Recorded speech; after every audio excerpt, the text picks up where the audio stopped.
나의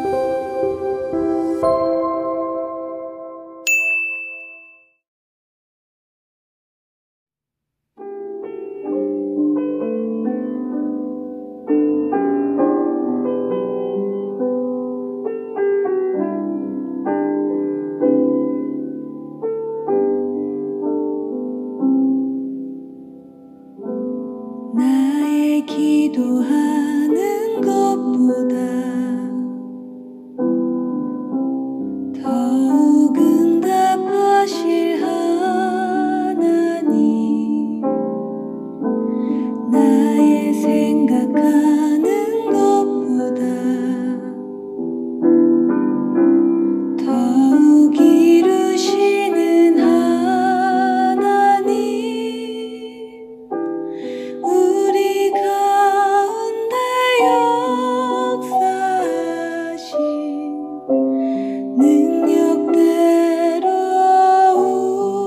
우리들의 간구함을 넘치도록 능히 하실 주님께 모든 영광과 존귀 찬양과 경배를 돌릴지어다.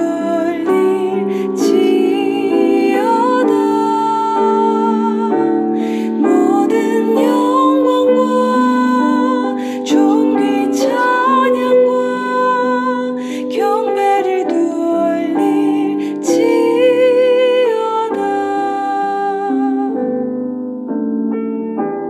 우리 가운데 역사하신 능력대로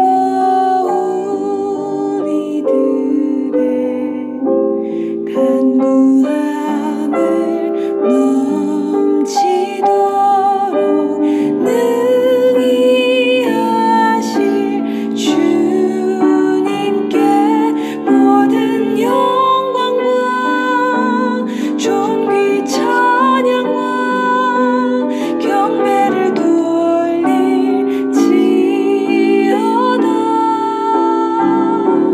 모든 영광과 존귀 찬양과 경배를 돌릴지어다.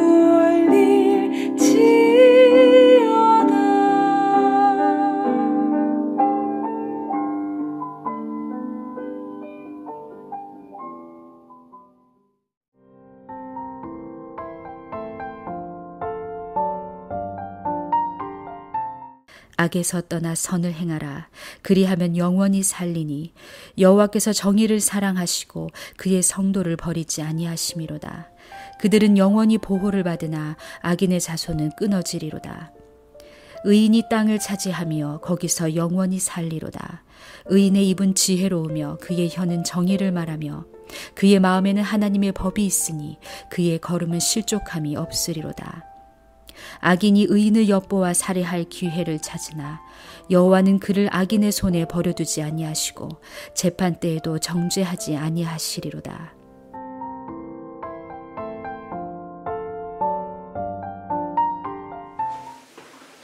자, 시편 37편 말씀 계속해서 보고 있습니다. 오늘 말씀은 27절에서 33절 말씀을 볼 겁니다.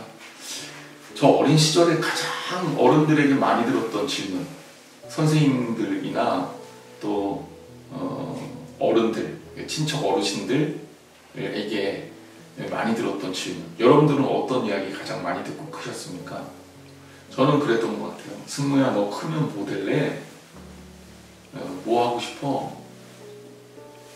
What to be?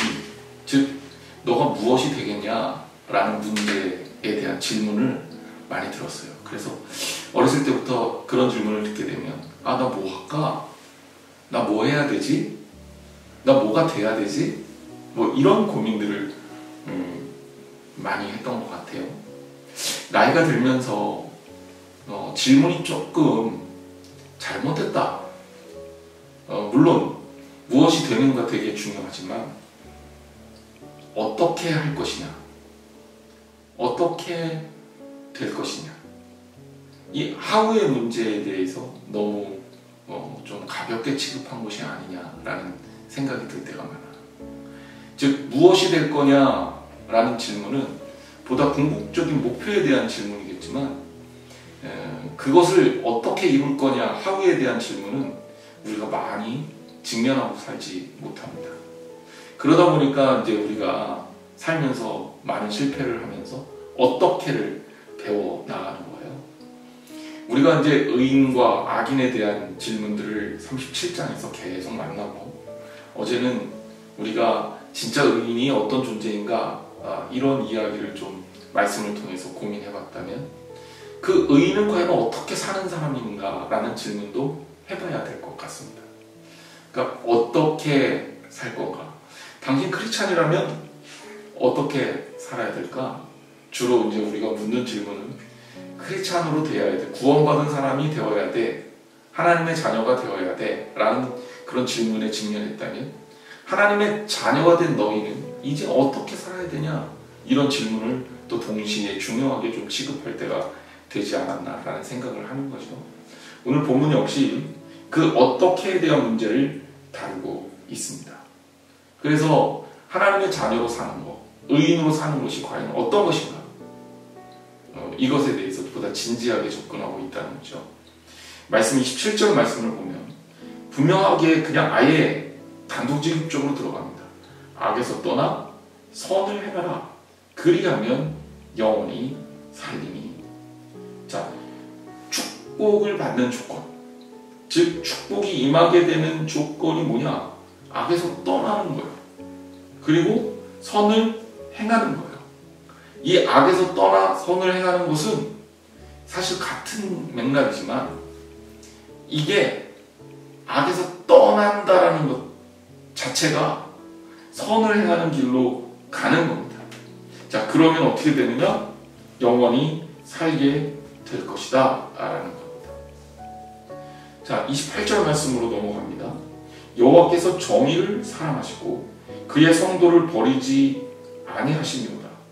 그들은 영원히 보호를 받으나 악인의 자손은 끊어지리로다. 자, 왜 우리가 선을 행해야 되느냐, 악에서 떠나야 되느냐, 이유를 분명하게 밝히고 있죠. 여호와께서는 어때요? 정의를 사랑하신다. 자, 우리가 신앙생활을 한마디로 얘기를 하면, 저는 그리스도를 닮는 것, 하나님의 성품을 닮는 것이라고 저는 생각해요. 우리가 구원받은 자녀로 산다라는 것도 결국은 이러한 목표를 향해서 나아가는 과정 아닙니까? 물론 하나님의 자녀가 되었다면 마땅히 아버지를 닮는 게 당연하죠. 그러니 우리가 어떻게 살아야 되느냐라는 질문에 직면하면 예수 그리스도를 닮으면 되는 겁니다. 그리고 더 나아가서 완벽하게 그리스도를 닮는 것은 그리스도가 우리 마음을 주장하게 하는 겁니다. 그런데 구약 성경에서도 이미 얘기하고 있어요. 여호와는 정의를 사랑하신다. 하나님은 공평히 행하시고 그리고 우리들에게 정의를 요구하십니다. 그러면서 그의 성도를 버리지 않는다라는 이야기예요. 하나님의 정의의 틀 안에 우리의 삶이 들어가 있다는 겁니다. 결국 우리는 영원히 보호를 받을 수 있고, 반면에 악인은 하나님의 정의의 틀 안에 들어가 있지 못하니까 끊어질 수밖에 없습니다. 결국 우리가 하나님께 속해 있다면 우리는 하나님의 사람으로 살아야 되는 거죠. 29절 말씀, 의인이 땅을 차지하며 거기서 영원히 살리로다 라고 말하고 있습니다. 자, 땅에 대한 이야기도 지금 두 번째 반복해서 나오는데 결국 분명합니다. 우리가 이 땅에서 살기 위해서 땅을 차지하는 건 굉장히 중요한데, 땅을 차지한다라는 것은 결국 하나님의 자녀가 되는 거예요. 여기에서 땅은 이 땅에서의 삶만을 얘기하는 건 아닙니다. 바로 하나님 나라에 대한 상징적 의미가 되겠죠. 거기에서 영원히 살 거다라고 표현하고 있는 거죠. 30절 말씀, 의인의 입은 지혜로우며 그의 혀는 정의를 말하며. 자, 역시 계속해서 의인이 어떻게 살아야 되는지에 대해서 말하고 있죠. 혀가 굉장히 중요해요. 이제 우리가 이제 말이라는 것이 혀의 움직임을 통해서 말이 전달이 되잖아요. 그런데 이 말을 정말 잘해야 되는 거예요.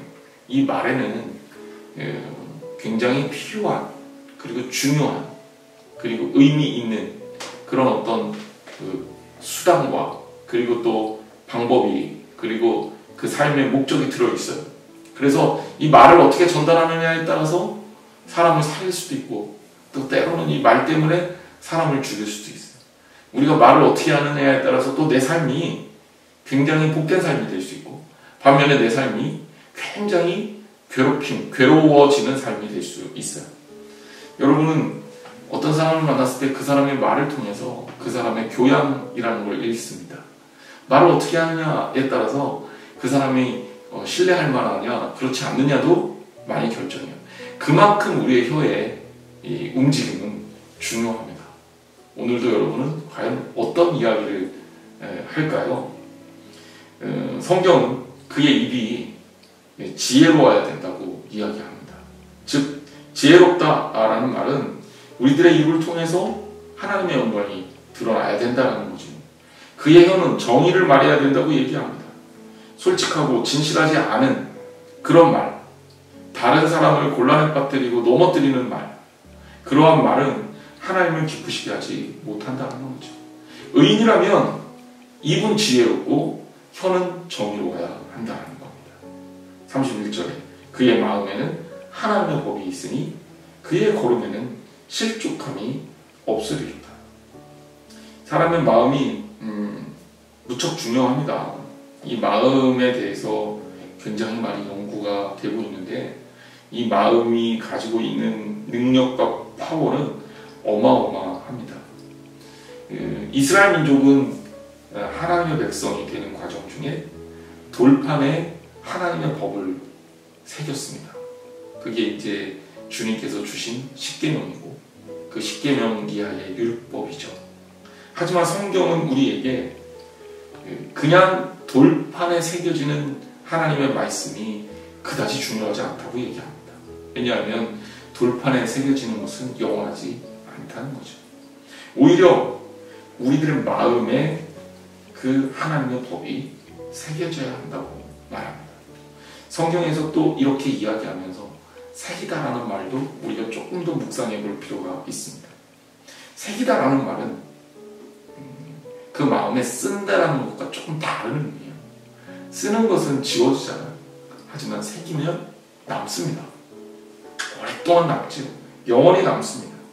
그러므로 우리가 하나님의 말씀을 우리의 마음에 새겨서 그 말씀이 정말 우리의 삶을 주장할 수 있도록 하는 것, 그리고 우리의 생각과 우리의 마음과 우리의 말이 하나님의 기준에 합하는 것, 주님의 마음에 따라서 그 모든 것들이 컨트롤되는 것, 이것이 의인이 사는 방법이다 라고 할 수 있다는 겁니다.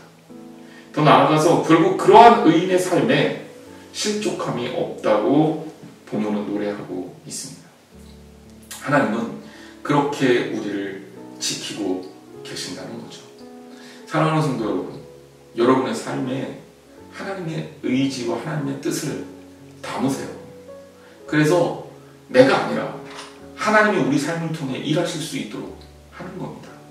내 말이 아니라 하나님께서 주신 지혜로 말하게 하시고, 내 정욕과 내 생각과 내 감정에 의해서 전달되는 행위가 아니라 하나님의 뜻이, 하나님의 의지가 나를 통해서 일하시게 하는 겁니다. 자, 32절 말씀, 악인이 의인을 엿보아 살해할 기회를 찾아요. 자, 악인들은 이 엿보다라는 표현은 면밀히 관찰하고 뚜렷하게 쳐다보는 것을 말해요. 아주 열심히 쳐다보고, 그리고 굉장히 노력하는 거야.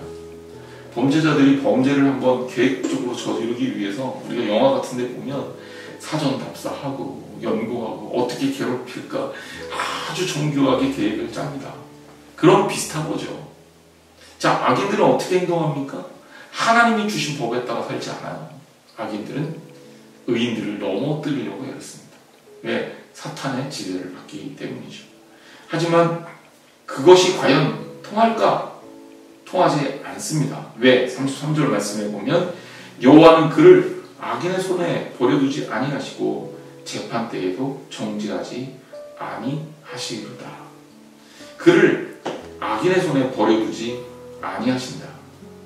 악인의 목적을 성취하도록 하나님의 자녀를 방치하지 않으신다는 거예요. 우리는 하나님의 손길 하에 있습니다. 게다가 재판을 받는다 하더라도 정죄를 당하지 않게 합니다. 하나님께서 그를 책임지신다는 얘기죠. 신약의 복음과 연결을 한다면 우리는 스스로 완벽해지기는 어려워요. 완벽할 수도 없습니다. 하지만 하나님께서 지키시는 삶을 살고 하나님의 뜻에 따라 살면 심판대 위에 서서라도 하나님께서 우리의 허물을 탓하지 않는다는 거예요. 여러분, 우리는 완벽할 수 없습니다. 완벽할 수 없기 때문에 하나님의 도우심과 개입이 필요해요. 하나님이 우리의 범과를 눈 감아 주셔야 우리가 구원을 받을 수가 있는 겁니다. 이스라엘 민족이 출애굽을 할 때 그들이 자격이 있어서 애굽 사람들보다 더 죄를 짓지 않아서 그들의 집을 넘어간 게 아니에요. 예수 그리스도를 상징하는 어린 양의 피가 문설주에 발라져 있음으로 인해서 그 가정이 하나님의 백성이라는 상징이 있어서 그 가정에 하나님의 10번째 재앙이 임하지를 않았습니다. 자, 이것은 우리에게 여러 가지 상징성을 줍니다. 우리는 완벽하지 않지만 하나님의 자녀. 하나님의 자녀면 큰 틀에서 하나님의 자녀답게 삽니다. 물론 실수할 수도 있어요. 하지만 우리가 넘어질 수도 있어요. 하지만 넘어지더라도 엎드러지지 않는 거예요. 왜? 우리는 하나님의 자녀니까. 그리고 부족한 부분이 있어요. 하지만 재판때, 심판때에 서서도 하나님은 그것을 가지고 우리를 정죄하고 심판하지 않는다는 거예요. 왜? 우리는 하나님의 자녀니까. 로마서 말씀을 여러분들하고 같이 나누면서 이 하나님의 자녀들이 갖는 주에 속한 사람들이 갖는 성령의 종로로 타는 사람들이 갖는 특권에 대해서 말씀을 주셨어요. 여러분, 우리는 하나님의 자녀, 하나님의 자녀이기 때문에 하나님의 자녀로서의 삶을 살 수 있고 하나님의 관용과 사랑 가운데 살 수가 있습니다. 하지만 하나 더, 그렇기 때문에 그런 사랑을 받은 우리이기 때문에 더더군다나 하나님을 닮아야 된다. 주님의 성품을 따라야 된다. 그리스도를 닮아가야 된다.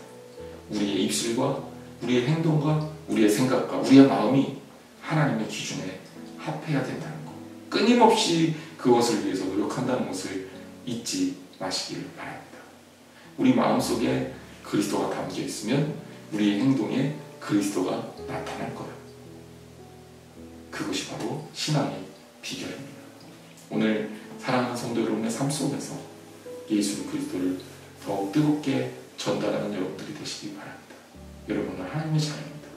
하나님의 자녀로서의 삶을 기쁜 마음으로 사시기를 주님의 이름으로 축복합니다. 기도하겠습니다. 하나님, 오늘 우리에게 주시는 하나님 말씀을 다시 한번 생각해 봅니다. 우리의 혀로, 우리의 입술로 우리는 얼마나 많은 부족한 모습들을 보였습니까? 내가 나타나면 지속적으로 실패할 수밖에 없음을 하나님 앞에 고백합니다. 우리는 하나님께 속하여 있고 하나님으로 인해서 영적인 공급을 받는 사람입니다. 그러면 이제 내가 아닌 그리스도 예수께서 내 삶을 통해 주장하게 하여 주옵소서. 주님이 나타나고 주님께서 말씀하게 하옵소서. 그리고 하나님의 보호하신 가운데 철저하게 지켜지는 은혜를 경험하게 하여 주옵소서. 하나님의 자녀로서 아름답고 건강한 삶을 누리기를 간절히 원합니다. 하나님 동행하여 주옵소서. 오늘 사랑하는 성도들, 주님과의 만남을 통해 어디에서 무엇을 어떻게 만날지, 그리고 우리의 삶에 더 이상 와세 문제를 넘어서 어떻게 살 것인가를 고민하며 사는 우리 성도들 되기를 원합니다. 우리 성도들 통해서 하나님의 복음이 전달되게 하시고 우리 성도들 통해서 하나님의 살아계심이 나타나고 드러나게 하여 주옵소서. 예수님의 이름으로 기도했습니다. 아멘.